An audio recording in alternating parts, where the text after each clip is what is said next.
Boa noite, a paz seja contigo. Aleluia. Vamos meditar na palavra de Deus, hoje com o tema distrair para destruir. Você que está nos visitando, eu tenho um problema na voz que começa ruim, mas depois piora. Não, brincadeira, melhora. Não é? Se chama disfonia espasmódica. É um nome bonito, né? Então, quero começar com um relato a respeito da geração Z. Que geração é essa? São pessoas que nasceram de 95 para cá. Quem é de 95 para cá? Levanta a mão aí. Bastante gente, não é? Então, o que se fala a respeito desta geração? Que ela exibe níveis elevados de distração, de desatenção. Então, isso são estudos, e tudo isso por causa do meio digital, né? Nasceram num tempo em que as redes sociais, né? Esse mundo digital tem crescido e desenvolvido, e isso tem trazido danos também, né? Então, existem pesquisas internacionais que dizem que 70% dos jovens relatam dificuldades frequentes de concentração. Então, se você é uma pessoa focada, você está dentro dos 30% da população mundial. Então, são pessoas que não conseguem se concentrar, né, em tarefas, em estudos, e muitas vezes a nível profissional. Então, existem comportamentos observados nessa geração, como troca constante de tarefas. São pessoas que começam a fazer uma coisa, logo passa a fazer outra, logo passa a fazer outra. E com isso elas encontram dificuldade de concluir coisas, né? De terminar tarefas. É também uma geração que consulta muito o smartphone, o celular, em média 100 checagens diárias. E com isso também é uma geração incapaz de passar longos períodos em atividades sem uma interrupção digital. Então, por exemplo, vou pregar aqui por 30, 40 minutos. Então, a geração Z não consegue focar na mensagem sem consultar o WhatsApp, sem consultar o Instagram. Mesmo num culto, ela é tentada a estar consultando as redes sociais. É também uma geração chamada de multitarefas, porque sempre executam 3, 4 tarefas ao mesmo tempo. Então, muitas vezes estão trabalhando, mas estão respondendo o Instagram, estão assistindo um vídeo que lhe interessa, está respondendo a algum grupo. Então, sempre estão executando 2, 3, 4 tarefas ao mesmo tempo. E qual o problema disso? Que sobrecarrega a sua atividade cognitiva. E com isso, fragmenta a atenção informações e provoca uma sensação de saturação cognitiva. Então é muito fácil você encontrar um jovem cansado mentalmente. Sem dizer que existem outros fatores externos. Por exemplo, existe uma cultura que eles chamam de always on, que é uma pressão por resposta imediata. Então, com isso, os criadores desse mundo digital, eles fabricam sites, fabricam imagens, né? Figuras, design, que possa se adaptar a qualquer tipo de tela. Porque você tem a tela do celular que tem um tamanho, que tem um comprimento mais vertical, você vem para o notebook, é mais horizontal, você vai para o iPad, você já tem um outro tamanho. Então, tudo instantaneamente se adapta ao tamanho da tela para responder a esta geração que quer respostas imediatas. Então, é inacreditável o tamanho da distração desta geração de hoje. Umas 3 vezes por semana eu saio com 2 cadelas que eu tenho. E saio de bicicleta porque já não consigo acompanhá-las. Não é? E é incrível como as pessoas são desligadas. Como as pessoas são distraídas. Às vezes elas estão também com o seu cão, mas estão olhando celulares. E às vezes interrompem a calçada. E às vezes eu fico um tempo atrás, esperando uma oportunidade para que ela me veja, para que ela possa abrir um espaço para eu passar, mas é quase impossível, porque ela está tão concentrada no celular. E eu vejo assim, como a pessoa se torna vulnerável. Porque uma pessoa sem uma atenção, sem saber do que está em sua volta, qualquer coisa pode acontecer com ela. Então o nível de distração é muito alto. E quero te levar agora para a Bíblia. Porque a Bíblia também relata homens, casos, situações em que a distração levou a ruínas. Eu escolhi um texto de um profeta que está em 1 Reis, capítulo 13, versículo 1.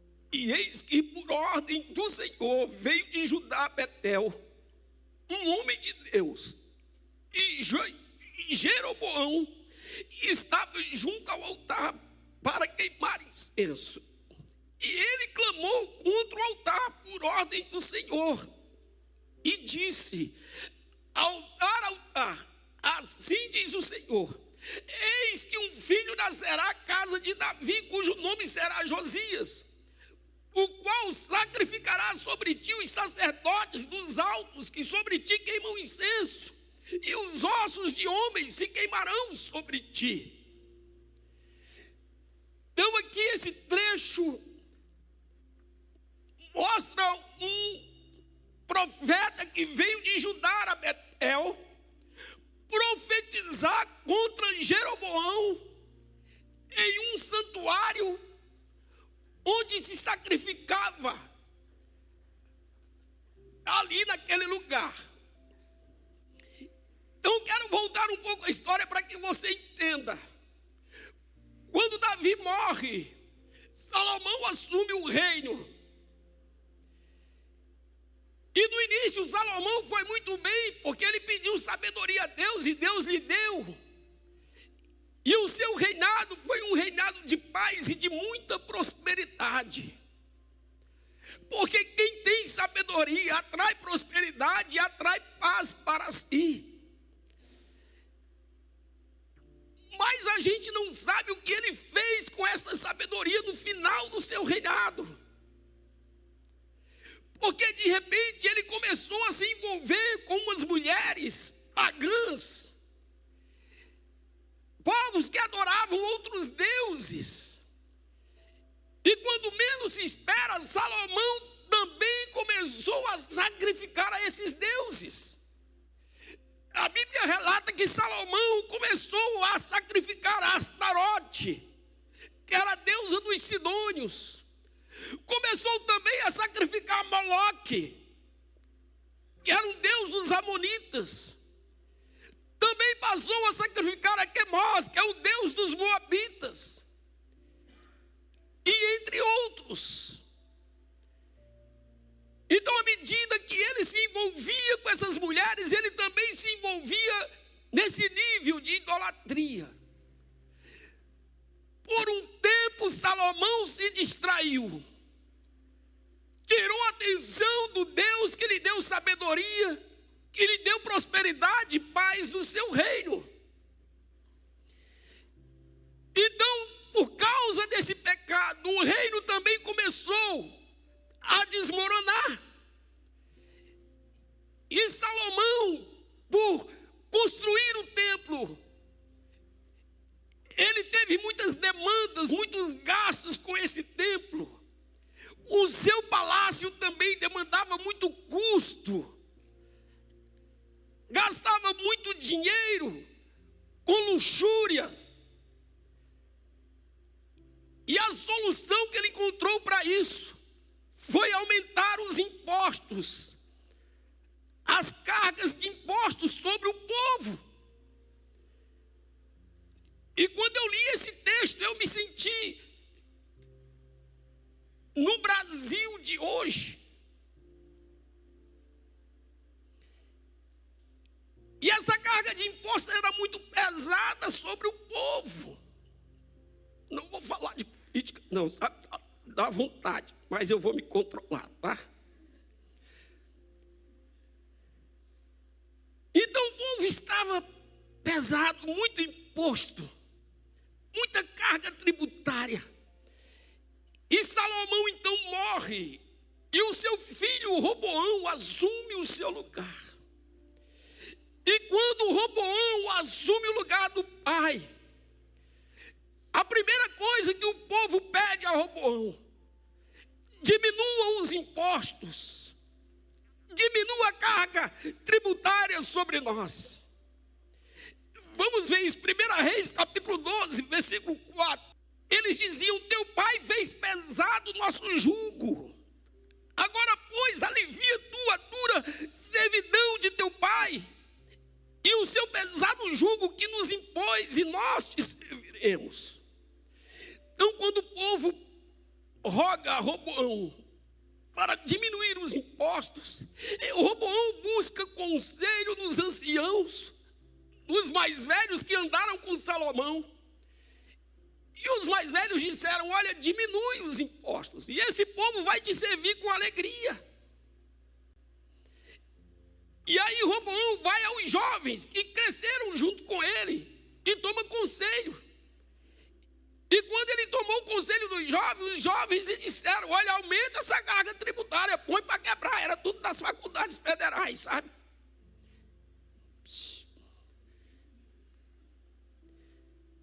Então os jovens disseram: aumenta esses impostos.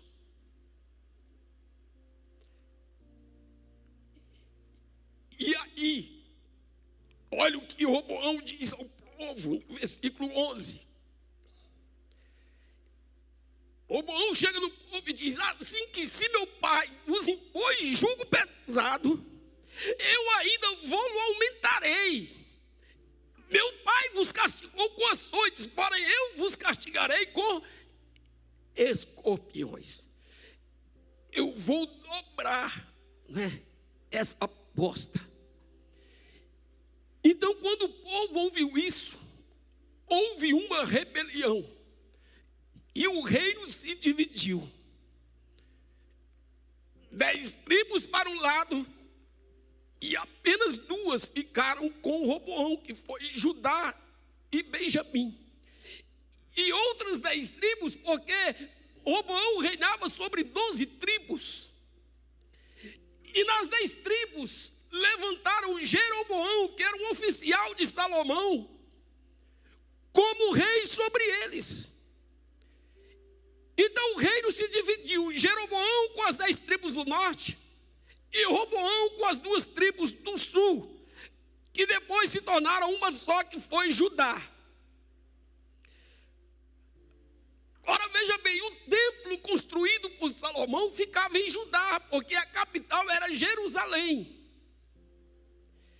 E mesmo com a rebelião, mesmo com a divisão do país, o povo do norte, as 10 tribos, sempre iam em Jerusalém, nas festas que se faziam lá no templo, porque eram pessoas religiosas, que não queriam deixar de sacrificar no templo que Salomão construiu. Então Jeroboão, com medo de que o povo voltasse para Roboão e lhe abandonasse, com isso ele seria sentenciado à morte, ele começou a construir santuários no reino do norte. Construiu 2, um em Betel e outro em Dan. Só que nesses santuários, ele, em vez de cultuar o Deus, todo-poderoso Deus de Israel, ele colocou bezerros de ouro para que o povo pudesse sacrificar esses bezerros. E ele dizia ao povo: esse aqui é o Deus que tirou vocês, não é, do Egito. Sabe, amados? E quando a gente começa a ver essa história, que o povo passa então a sacrificar esses bezerros de ouro, a gente vê a ingenuidade do povo. Que o povo é enganado com muita facilidade. Eles passam a acreditar em coisas tão absurdas. E Deus se entristece com isso, de tal maneira que manda esse profeta lá em Betel, e diz assim: olha, profetiza contra Jeroboão e contra esse santuário, contra esse altar. E o profeta obedece e vai. E quando o profeta está profetizando, Jeroboão se irrita, estende a mão e diz: prende esse homem.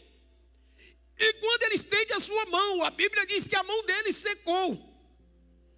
Então, quando ele vê sua mão seca, ele pede para o profeta e diz: por favor, peça ao seu Deus que minha mão volte ao normal, para que ele me cure.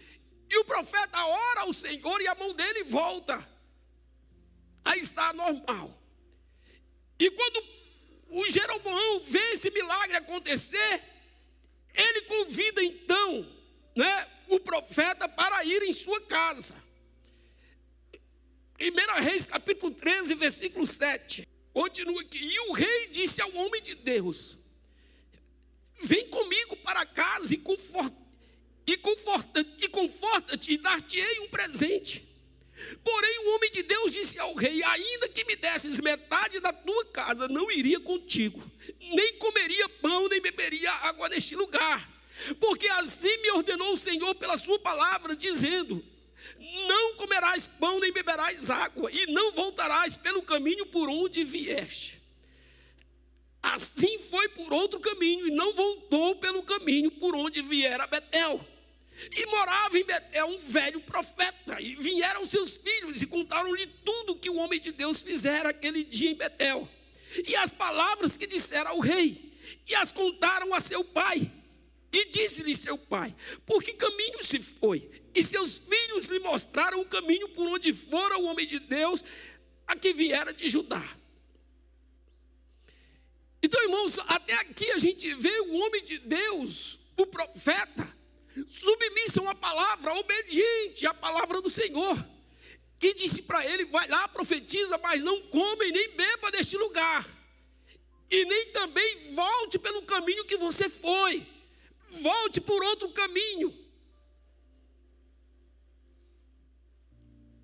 Mas lá no versículo 11, versículo 13,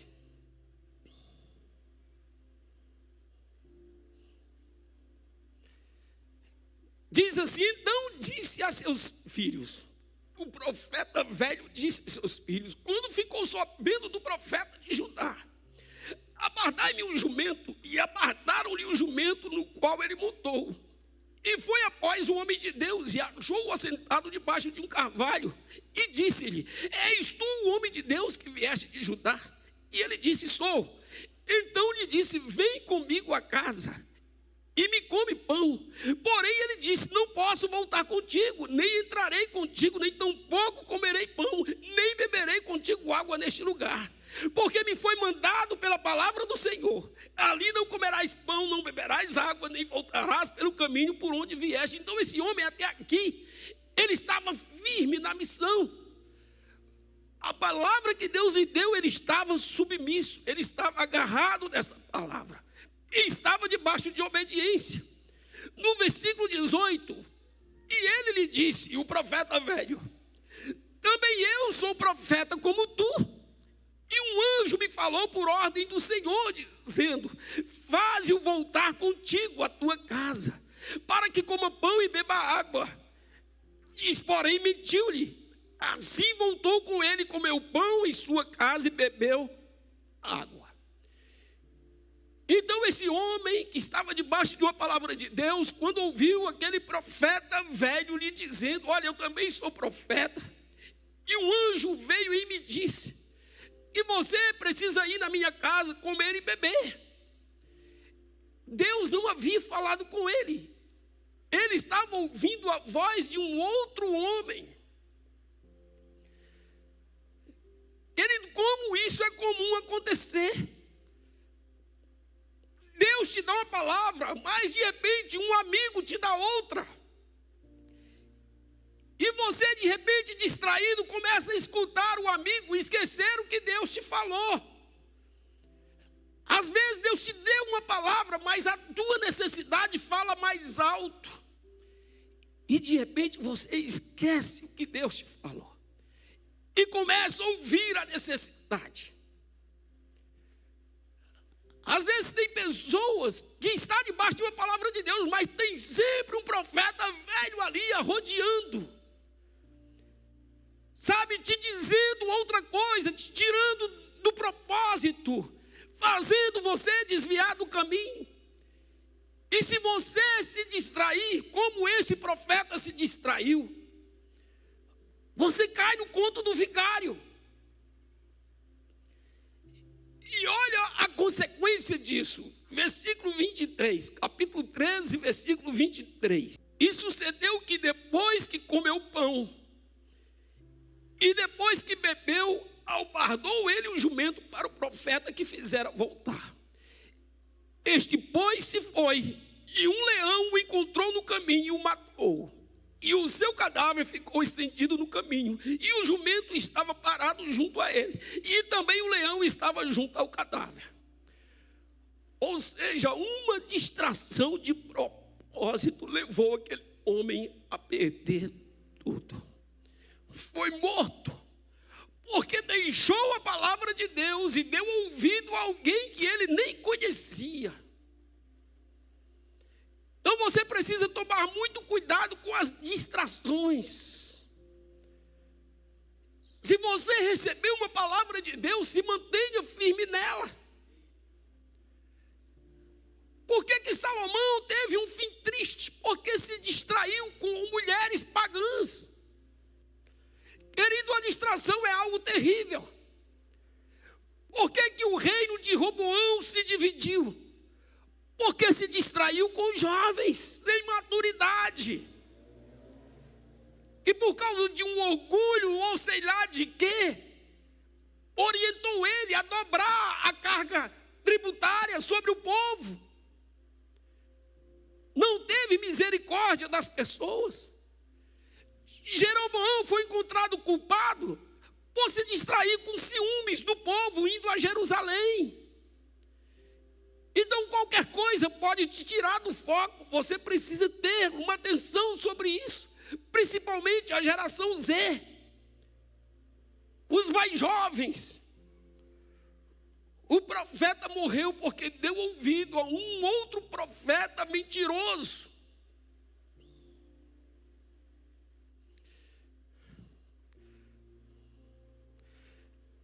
2 Timóteo, capítulo 2, versículo 4.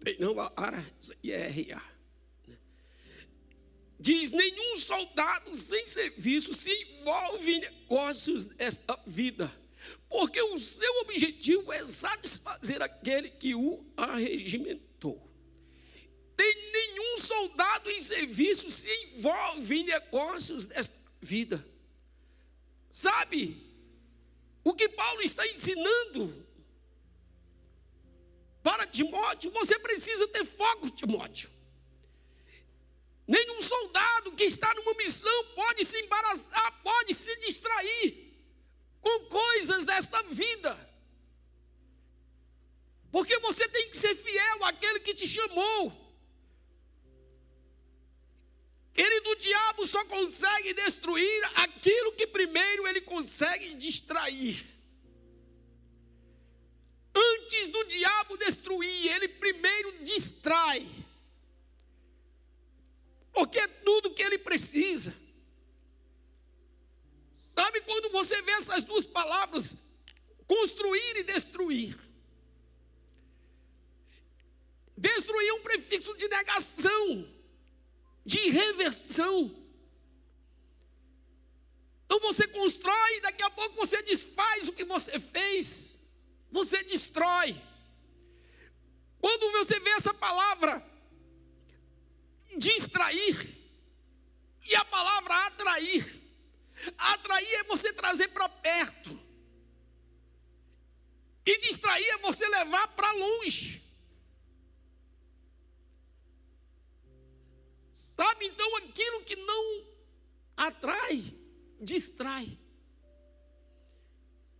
E foi o que aconteceu com esse profeta de Judá. Ele recebeu uma palavra de Deus, ele estava atraído por Deus, pela missão, pelo chamado, mas de repente ele se distanciou desta palavra, se distraiu, e com isso atraiu para si a morte. Você lembra de Sansão? Sansão, ele era um nazireu. O que é isso? Um homem consagrado desde o ventre da sua mãe. Os seus pais consagraram ele ainda no útero. Quantos pais aqui que têm filhos que fizeram isso? No útero já oraram por ele. Eu fiz isso, querido. Eu consagrei os meus 2 filhos a Deus. Eu falei: Senhor, é teu. Está em tuas mãos. Os pais de Sansão fizeram isso com ele. E de repente Sansão carrega essa consagração, esse voto que seus pais fizeram, e que sobre a sua cabeça não passaria navalha. E você, conhecendo a história, você sabe o quanto Deus usou Sansão com uma força extraordinária contra os seus inimigos, principalmente contra os seus maiores inimigos, os filisteus. Mas o inimigo, ele é astuto. Então, antes de destruir, ele vai te distrair. E foi o que fizeram com Sansão. Arrumaram uma mulher para distrair Sansão do seu propósito, do seu chamado. E a Bíblia diz que Dalila, com insistência, buscava descobrir onde estava o segredo da sua força. E lá em Juízes, capítulo 16, versículo 16, diz assim: importunando ela todos os dias com as suas palavras. Não tem nada pior do que uma importunação, todos os dias, falando a mesma coisa, importunando, molestando-a, apoderou-se da alma dele uma impaciência de matar. Então a distração de Sansão importunou tanto, que teve um dia que ele se apoderou paciência. E ele disse: eu vou resolver logo isso. E contou a ela tudo. Versículo 17.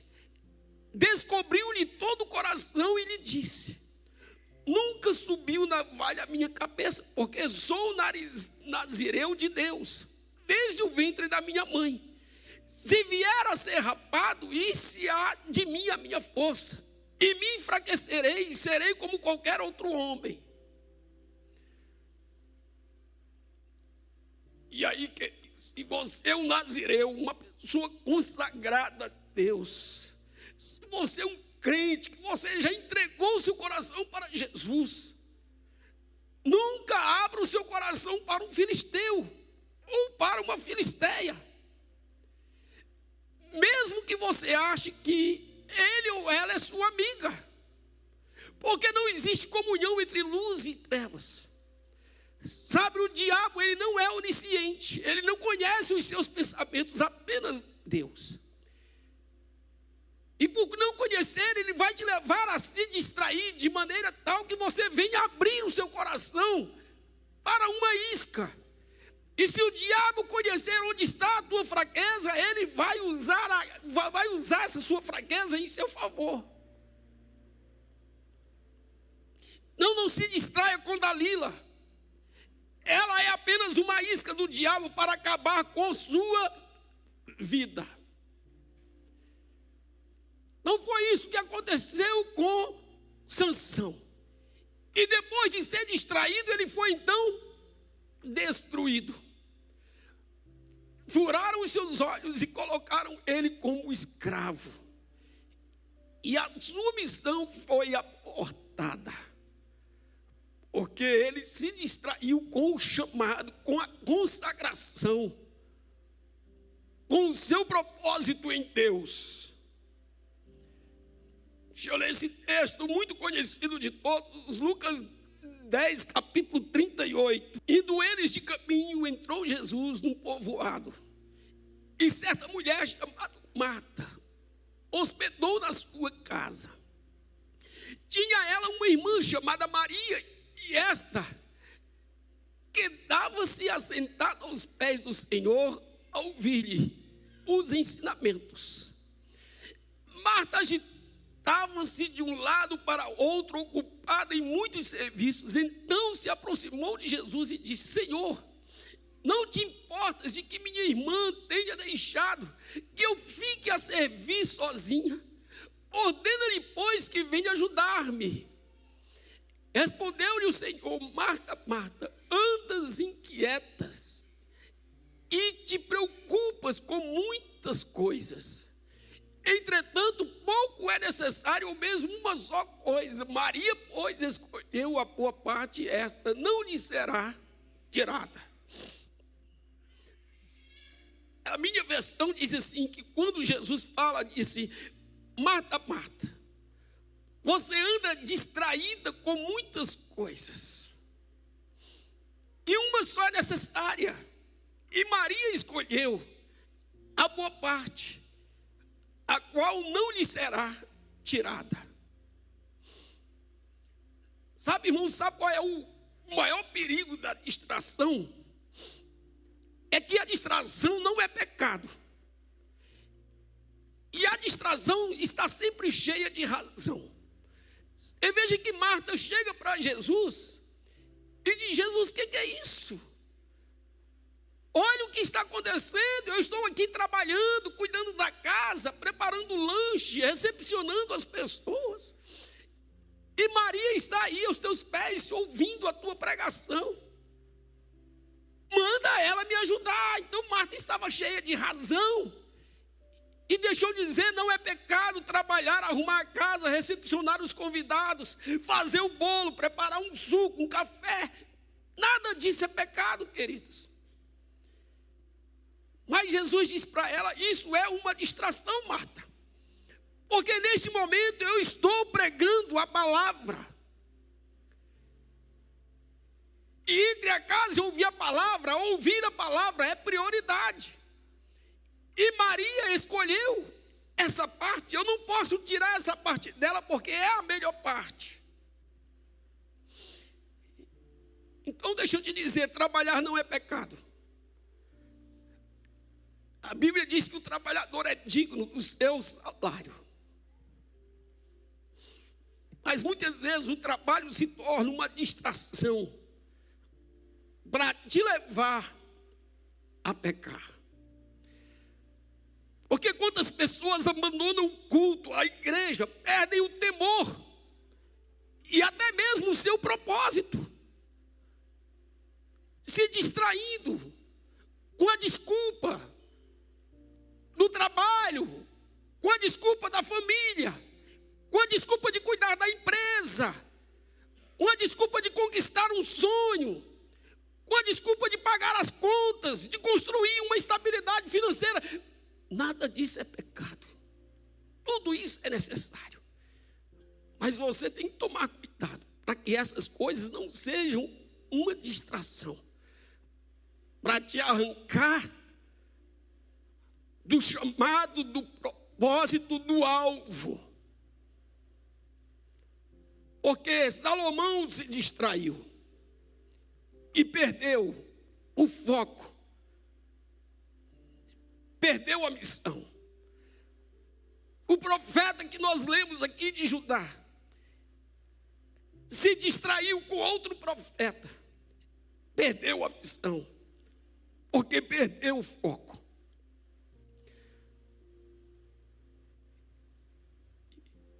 E o problema é quando você já não consegue mais ouvir o Espírito Santo.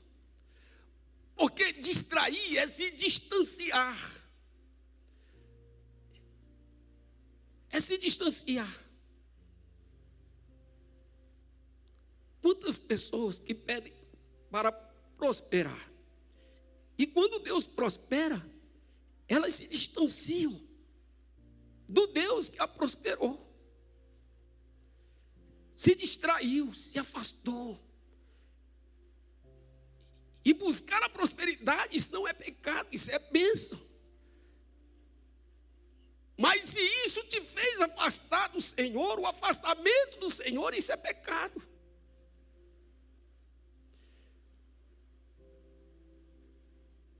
Então Marta estava reivindicando algo que lhe era legítimo. Eu estou trabalhando e preciso de ajuda. Jesus, sim. Mas isso é uma distração, porque o momento pede outra coisa. Irmão, quantos crentes que tem a semana inteira para trabalhar, mas ele às vezes escolhe fazer uma coisa no domingo, na hora do culto.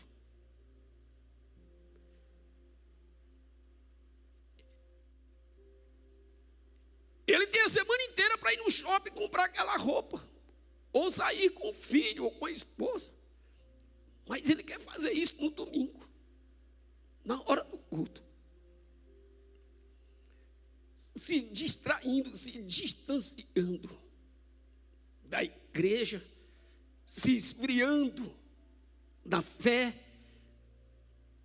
E ir no shopping não é pecado. O pecado se consome quando você se afasta do teu Pai Celestial. Porque quando a casa está vazia, outra pessoa entra para habitar aí. Lucas capítulo 14, versículo 16. Lucas 14, 16. Jesus conta aqui uma história.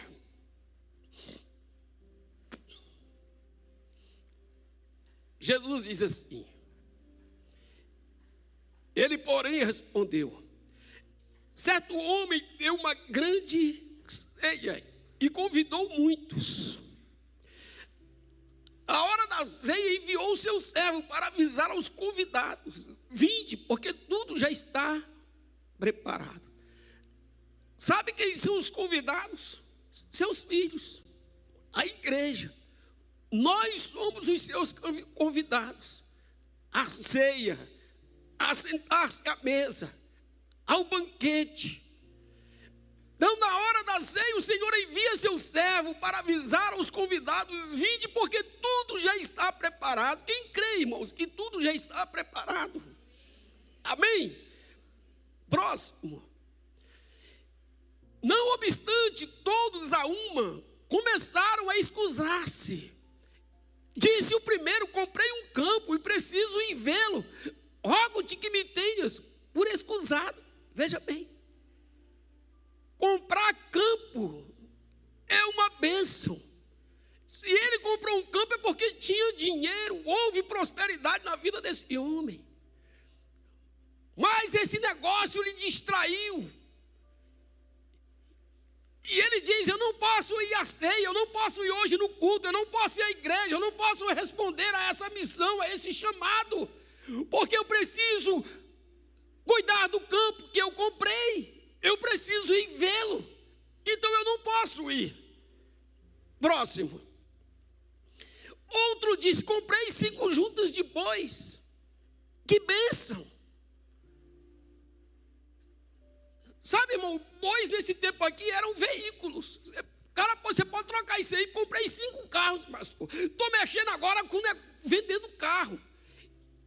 E eu comprei 5 carros bacana. Eu vou experimentá-los. Vou dar uma volta, porque eu preciso ver como está o motor. Eu preciso dar uma olhada nessas coisas. Então, rogo-te que me tenhas por escusado. Não dá para eu ir no culto. Eu não posso ir à vigília. Sabe, o culto de quinta, nem pensar. O que é isso?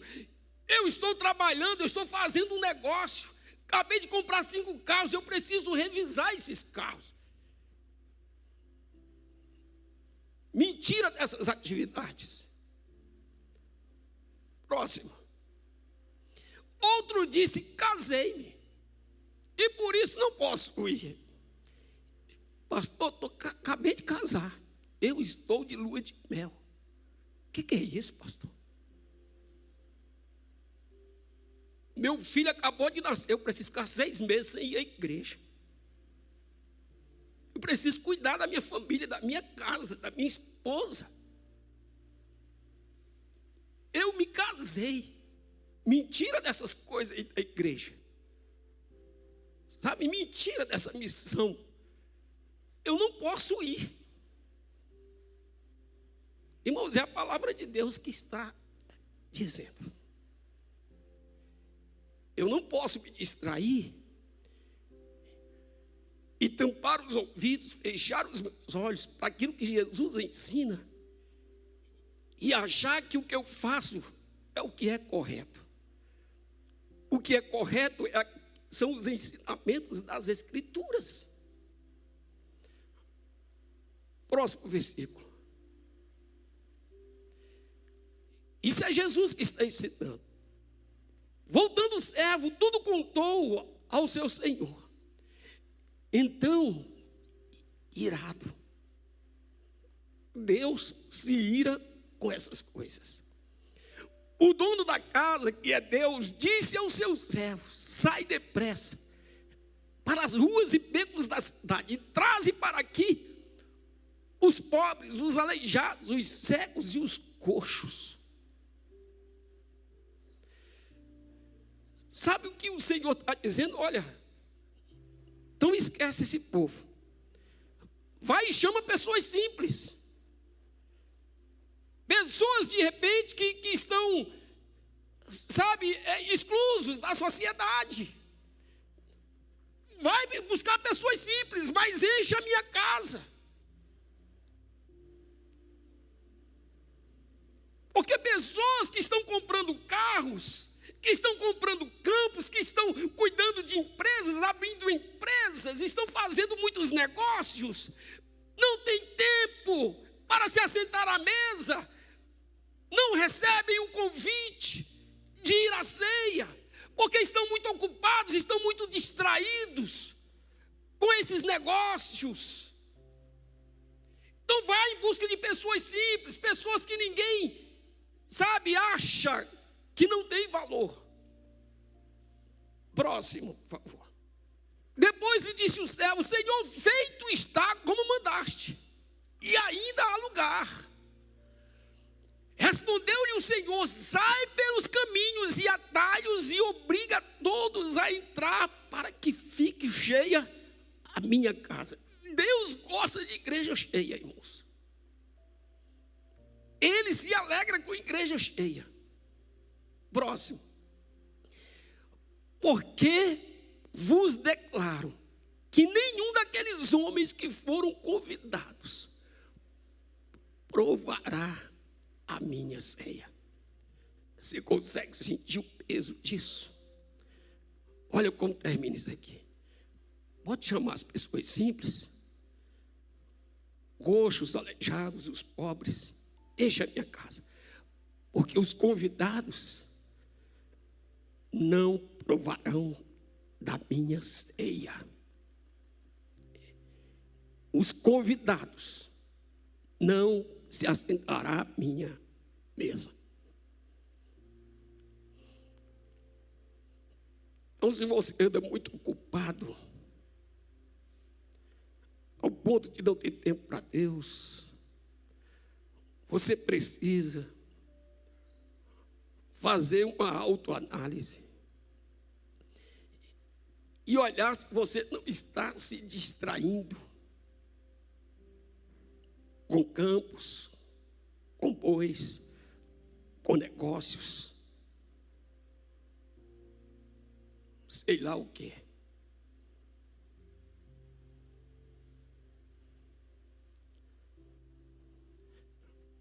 Lá em Mateus capítulo 26, 38, os irmãos do louvor já podem vir, estamos encerrando. Mateus 26, 38. Jesus do Getsêmani diz assim: a minha alma está profundamente triste até a morte. Ficai aqui, vigiai comigo.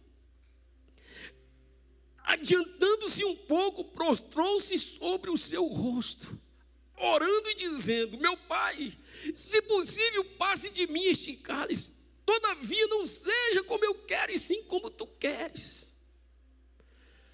Sabe, queridos, aqui a gente vê um momento de Jesus em que o pavor, no momento que ele esperava, estava distraindo a sua alma a fugir daquele momento.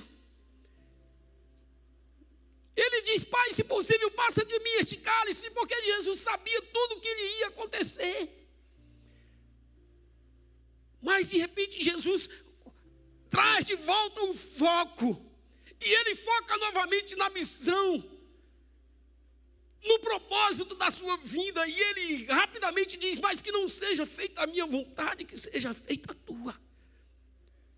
Então, quando você perde o foco, rapidamente você perde a missão. Se você se distrair, querido, a tua vida passa, o teu chamado também. E você que era um convidado, por causa da distração desta vida, de repente perde o direito de se assentar-se à mesa e tomar a ceia com o Senhor. Às vezes a angústia de alguma coisa te distrai do propósito, do foco. Jesus não deixou a dor da sua alma lhe distrair da cruz. Então focar é muito importante. Não se distrair era essencial. Você lembra de Davi? Davi pecou num dia que estava distraído no palácio. Ele perdeu o foco da guerra e andava distraído. Pecou com Betseba, matou o seu marido, fez coisas terríveis, e estava tão cego pelo pecado, porque o pecado cega. A distração te leva para longe de Deus e te leva a pecar, e o pecado cega. Deus envia o profeta Natan. Natan chega para Davi, conta uma história. E diz assim: um homem muito rico tinha muitos bois e muitas ovelhas. E tinha também um homem muito pobre pobre que tinha uma ovelhinha só, que ele comprou e criou desde pequenininha.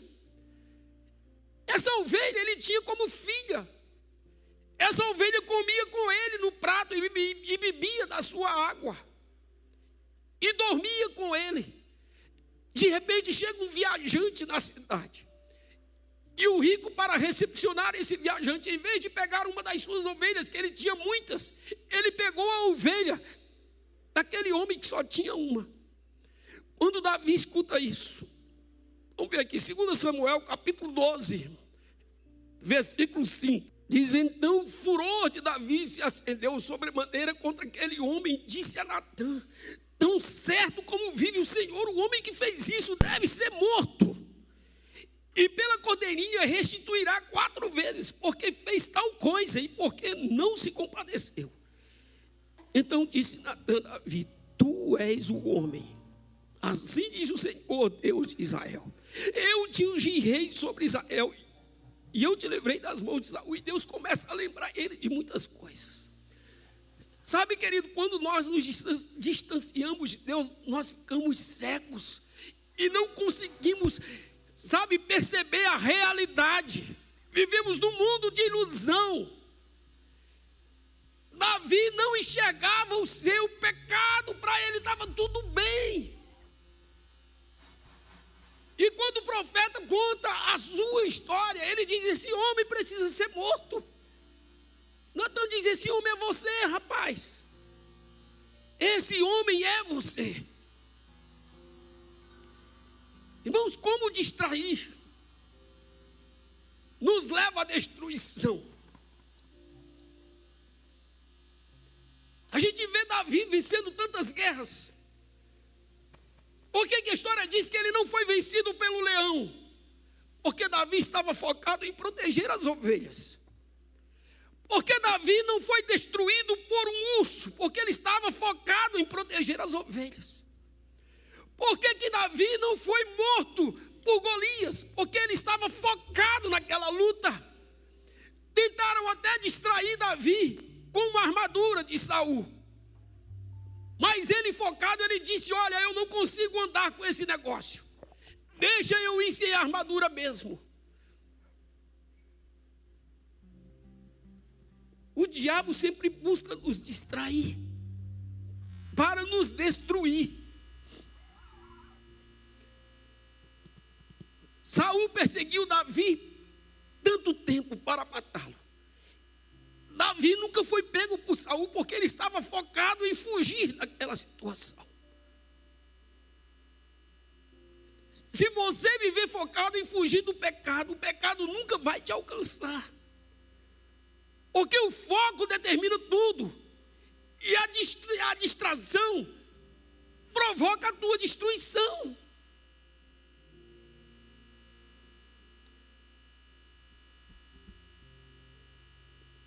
Dalila não era o maior inimigo de Sansão.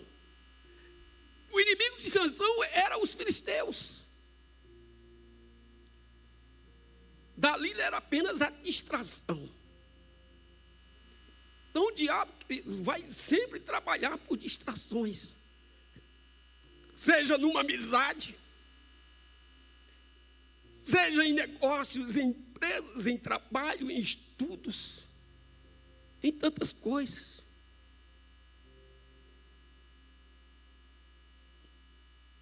Eu quero encerrar passando um vídeo aqui curtinho.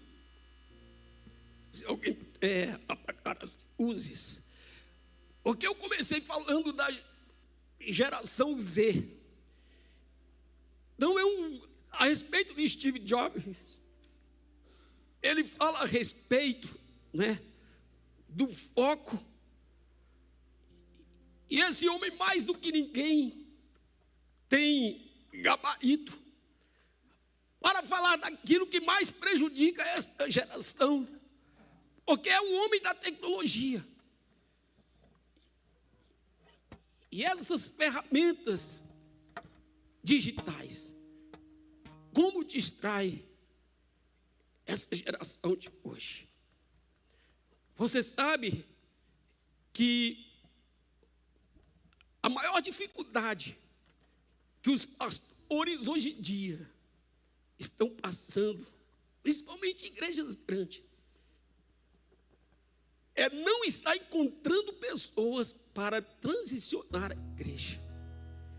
Não tem, irmãos, líderes para assumir a igreja, porque os jovens estão distraídos, não conseguem terminar o que começam, não tem foco. Está difícil encontrar líderes, porque o povo está distraído, e ninguém lidera sem foco, ninguém, não tem como. Vamos ouvir esse homem, por favor. Está no início, tá, né?